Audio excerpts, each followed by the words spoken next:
Ассалаумағалейкум, қайырлы күн. Көңілі дархан, пейілі кен, мінезі жайсан қазақ елі. Және де біздің студиямыздың көзі қараға көрермендері. Бүгінгі біздің студиямыздың қонағы, мемлекетіміздің мүддесі үшін қызмет жасаған, ауыл басқару ісінде мол тәжірибе жинаған, бүгінгі таңда Сауран ауданы ардагерлер кеңесінің төрағасы Баймұратов Бердалы Әшірбекұлы ағамыз. Қош келдіңіз аға. Ассалаумағалейкум. Қайырлы күн болсын, құрметті студия көрермендері, желі қолданушылар. Өздеріңіз білетіндей, Сауран ауданы әкімдігінің руханият және талдау орталығының подкаст студиясы ашылған болатын. Біздің студиямыздың мақсаты ұмыт болып бара жатқан қазақы салт дәстүріміз бен рухани әдет-ғұрыптарымызды жаңартып, жастарға жалғау мақсатында өзіңіз сияқты елеулі азаматтармен салиқалы әңгіме жүргізіп, тағылымды сұхбаттар алу. Ендеше сұхбатымыздың алдында өзіңіз туралы, өмір жолыңыз туралы қысқаша айтып өтсеңіз. Жақсы, рахмет. Мен осы Шорнақ ауыл округінде, Шорнақ ауылында 1961 жылы дүниеге келдім. 69 жылы Аша елді мекеніндегі 10 жылдық мектепке бастауыш сыныпқа бардым. 79 жылы бітіріп мектепті Шымкенттегі Қазақ химия технологиялық институтының инженер құрылысшы факультетіне оқуға түстім.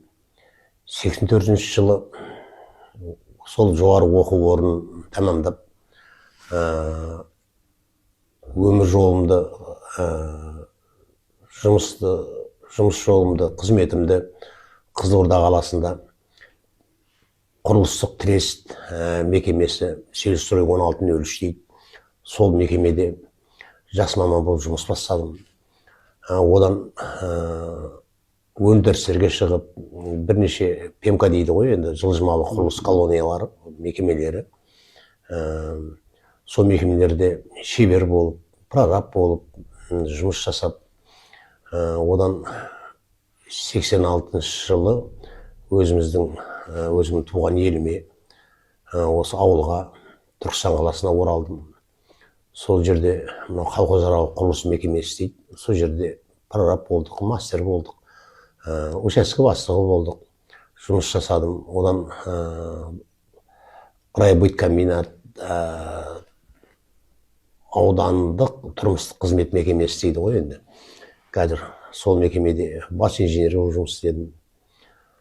Ол жерде 5 жылдай қызмет атқарғаннан кейін заманның ағымына қарай біршама кәсіпкерлікпен айналыстым. Одан қайтып оңтүстік түсі металл корпорациясы дейді. Сол кездегі Южполиметалл. Сода қиыршық тас майдалау комплексі болды. Сол комплексті басқардым 5 жылдай. Одан 14 жыл мен 18 жылдың арасында гипс шығаратын сол мекемеге, сол корпорацияға қарасты завод болды мына Түркістанда. Соның басшысы болып жұмыс істедім. 2018-21 жылға дейін.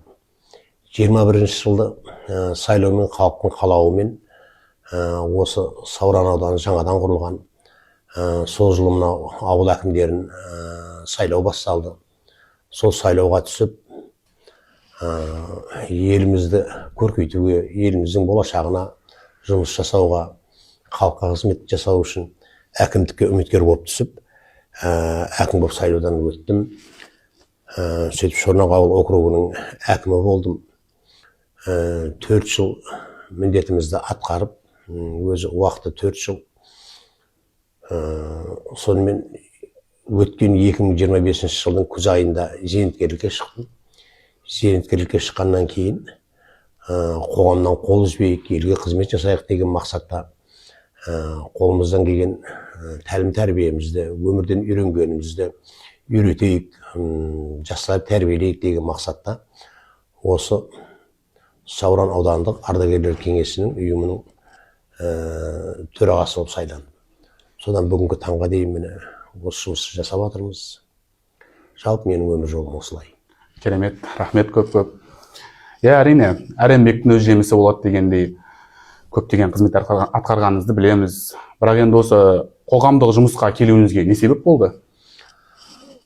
қоғамдық жұмысқа келу себеп жаңа айтып өттім ғой. Қоғамға араласайық, түйген тәжірибемізді болашақ жастарға үйретейік, елімізге қызмет жасайық деген мақсатта осы қоғамға жұмысқа келдім. Өте керемет, рахмет көп.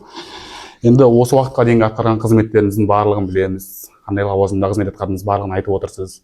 Енді осы уақытқа дейінгі өзіңіздің үлкен жетістігіңіз қандай деп айтасыз, не деп айтасыз? Ең негізгі жетістігім, бұл енді негізінен мен өмірімнің көп бөлігін өндіріс саласында қызмет атқардым. Өндіріс саласында. Ал соңғы өзімнің енді ойға түйген жетістігім осы сайлаумен елге, осы ауылға әкім болып сайланып, халыққа абыроймен қызмет жасап, зейнеткерлікке шықтым. Сонымен бір үлкен өзімнің жетістігім, абыройым деп есептеймін. Әрине, халықтың алғысы, халықтың сенімі әрқашанда ол үлкен жетістік болды. Ендеше келесі сұрақ, қазіргі лауазымыңызға қарай көшсек, ардагерлер кеңесі жалпы қызметі қандай, және ардагерлер кеңесінің төрағасы ретінде өзіңіздің миссияңызды қалай түсінесіз? Бұл ардагерлер кеңесінің республикалық қоғамдық бірлестікке қараймыз ғой енді біз. Әр ауданда осындай ардагерлер ұйымы бар, әр ауданда бір төраға бар. Ол халықпен етене жұмыс жасау, бір ең өзектісі бұның енді саясатқа қатысу деп есептеймін. Елдің бірлігі, елдің болашағы, елдің ынтымағы, мемлекеттің тұрақтылығы үшін. Сол бағытта жұмыс жасап жатырмыз. Әрине, осы енді ардагерлер кеңесінің қоғамдағы рөлін қалай бағалайсыз жалпы?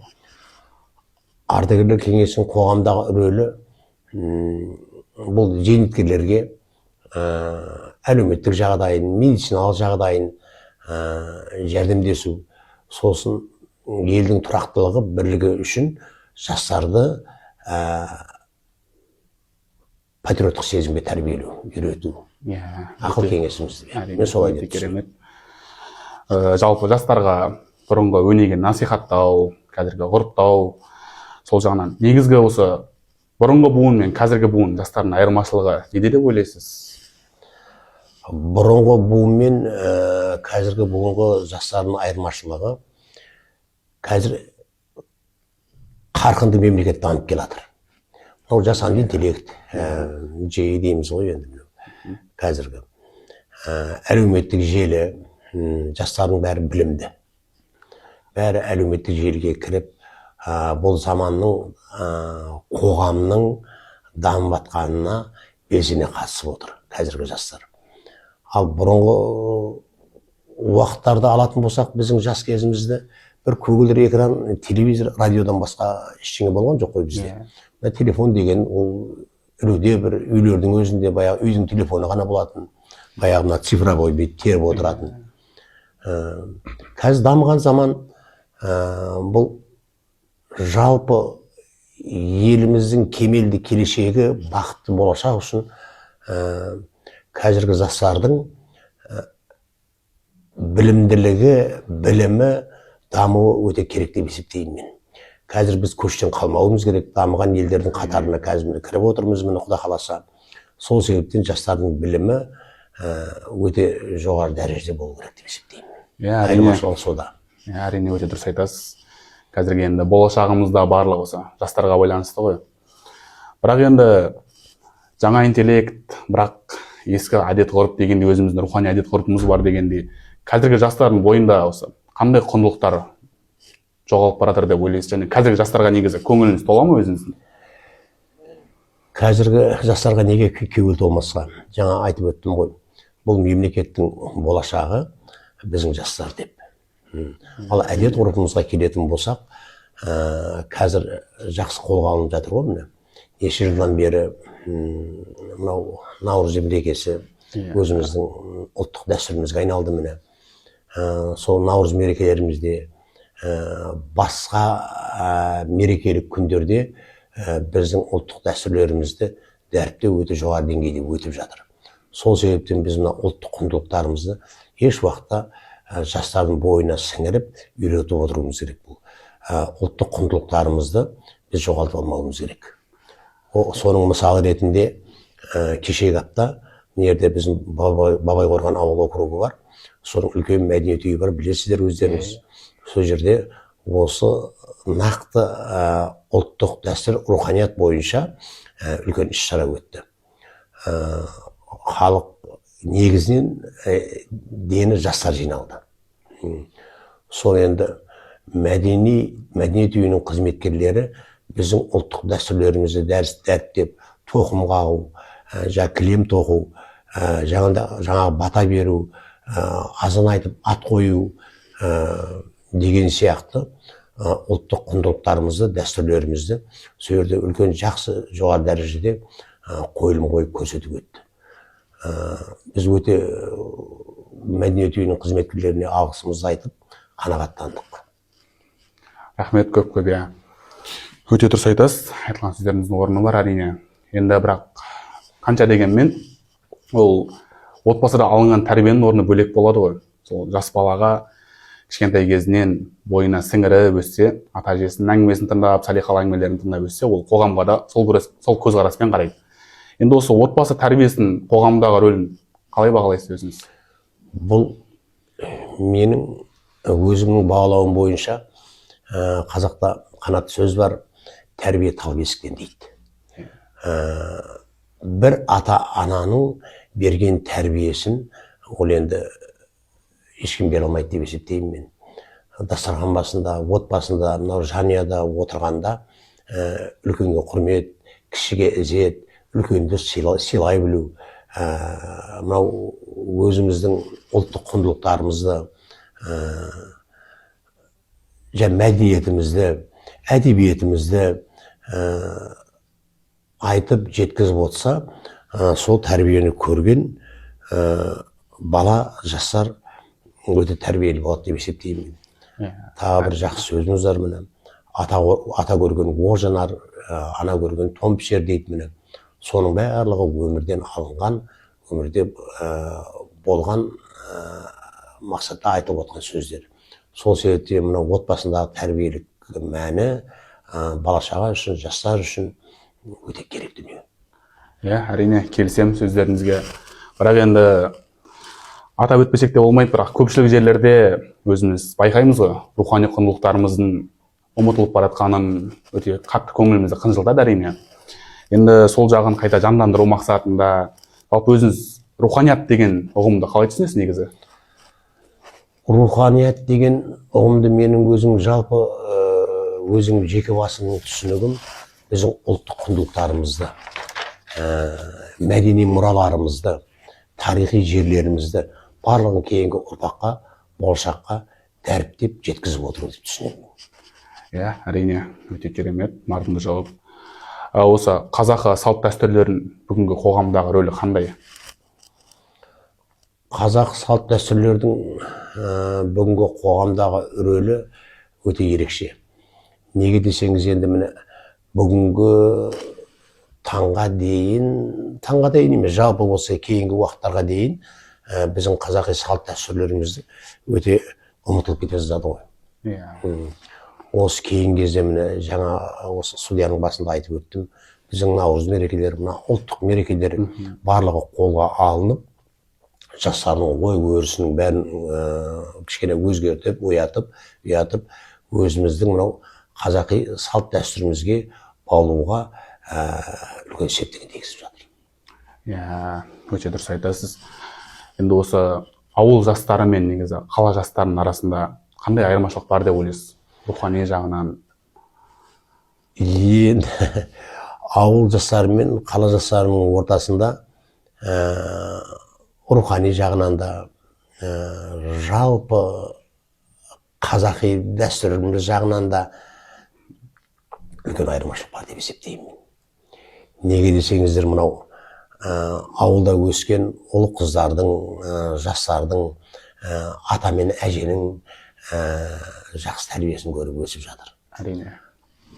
Ал мынау қазір уақыттың талабына, заманның ағымына қарай отбасын құрғаннан кейін оқыған оқуымен, қызмет бабымен негізінен жастардың дегі қалаға көшіп жатыр ғой.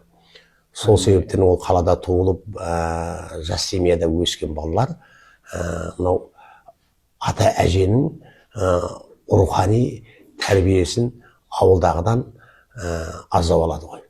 Сол себептен айырмашылық сол жерде деп ойлаймын. Иә, ол жағын айтып өтсек те дұрыс болады негізі. Енді бұл қазақ халқы, өзіңіз білесіз, бұрыннан діні мен дәстүрін қатар сабақтастырған, ержеткен ұлы мен бойжеткен қызына діни жолдармен өзіміздің рухани әдет ғұрпымызға сай тәрбие беріп келе жатыр. Енді осы дін тақырыбына көшсек, әрине қазіргі діни ахуалға көңіліңіз тола ма негізі? Діни ахуалға мен қазірге көңілім толады. Негізі өзі саясаттың да, шариғаттың да түпкі мақсаты біреу. Ол жақсы бағытта тәрбиелеу, имандылыққа тәрбиелеу ұрпақты. Жалпы қазір жастарға өзіміздің мына мұсылманның ислам дінінде дұрыс бағыт беріп отырмасақ, қазір неше діндер ашылып жатыр ғой, енді көп қой енді. Сол басқа дінге кетіп қалмау үшін, басқа бағытқа ой өрісі ауып кетпес үшін өзіміздің мынау діни бағытымызды, мына имамдарымыз бар, молдаларымыз бар, барлығы қазір қандай жиынға барсақ та, Құранға барамыз адам болғаннан кейін, той жиында боламыз, дұрыс бағыт-бағдар беріп жүр. Әрине. Осы біздің дәстүрлі дініміз бен ұлттық тәрбиенің байланысы туралы не айтар едіңіз жалпы? Екеуі қос ағым ғой деген ғой бірге. Жаңа да айтып өттім ғой, енді бұл ұлттық тәрбие мен мына діни дәстүріміздің негізгі түк мақсаты біреу. Әрине. Түк мақсаты біреу. Бұл енді жаңа имандылыққа тәрбиелеу, елдің ынтымағын қорғау, елдің болашағын дұрыс бағдар беру, үлкенге құрмет, кішіге ізет, бұның барлығы осы түпкі мақсаты бір дұрыс тәрбие беру деп есептеймін. Әрине, өте керемет, дұрыс айтасыз. Енді міне сұхбатымыздың соңына таяп қалыпты, аздаған ғана сұрақтарымыз қалған екен. Жалпы сіздің өзіңіздің өмірдегі ұстанымыңыз қандай негізі? Менің жалпы өмірдегі ұстанымым, міне зейнеткерлікке шықтық, неше жыл осы қызмет жасадық, елмен етене араластық. Негізгі ұстанымым елдің тыныштығы, халқымыздың, жұртымыздың амандығы, бейбітшілік. Бұл елдің болашағы жастар, біздің тек білімді ұрпақ тәрбиелеу. Әрине, келсем, өте керемет. Білімді ұрпақ тәрбиелеу. Оқу және оқу дейді ғой. Бұл оқудың, білімнің еш уақытта аздық етпейді, еш уақытта бұл кеш болмайды. Қай уақытта болса да, анау айтады ғой, білімді мыңды жығады, білекті бірді жығады деп, білімді жастар елдің болашағы. Әрине, өте келсем, өте мардымды, дұрыс жауап. Сіз секілді азаматтарымыз көп болса, жастарымыз сіз секілді азаматтан үлгі алып, ары қарай өнегесін насихаттап жүретін болса, еліміздің болашағы жарқын болады деп ойлаймын. Әрине, осы келешек өсіп келе жатқан жастарға өзіңіздің негізгі үш кеңесіңізді айта өтсеңіз. Рахмет. Мен енді өзімнің негізгі үш кеңесім, мынау жаңа судья барысында мен айтып өттім. Әрбір азамат өзінің сүрген өмірінен, өткізген уақытынан тек жақсы деген жақтарын үлгі етіп, тәрбиелік мәні зор өсиетті жақсы сөздерін айту керек деп ойлаймын. Сосын жаңағы ұлттық құндылықтарымызды дәріптеп отыру керек. Жаңада айттым ғой, мемлекеттің болашағы жастар деп, мына заманның ағымына, өмірдің талабына сай тек қана жастар оқу керек. Елдің, мемлекетіміздің болашағы жастар. Біз жастардан көп үміт күтеміз. Рахмет аға, көп сұхбатымызға. Өте керемет, мардымды жауаппен тағылымды әңгіме болды деген ойдамын. Әрине, көрермендерімізге де ендеше сұхбатымыздың соңына таяп қалған екен. Қорытындылай келе, әр буынның айтары бар. Ауыл үлкендердің сөзі, өмір мектебі. Бүгінгі сұхбатымызда өзінің мардымды әңгімелерін айтып, тағылымды сұхбатын жүргізген Бердалы ағамызға алғысымызды білдіреміз. Сұхбатыңызға рахмет аға. Біздің руханият және талдау орталығының атынан сыйлығымыз. Сұхбатыңызға көп рахмет аға. Рахмет. Келесі кездескенше аман сау болыңыздар.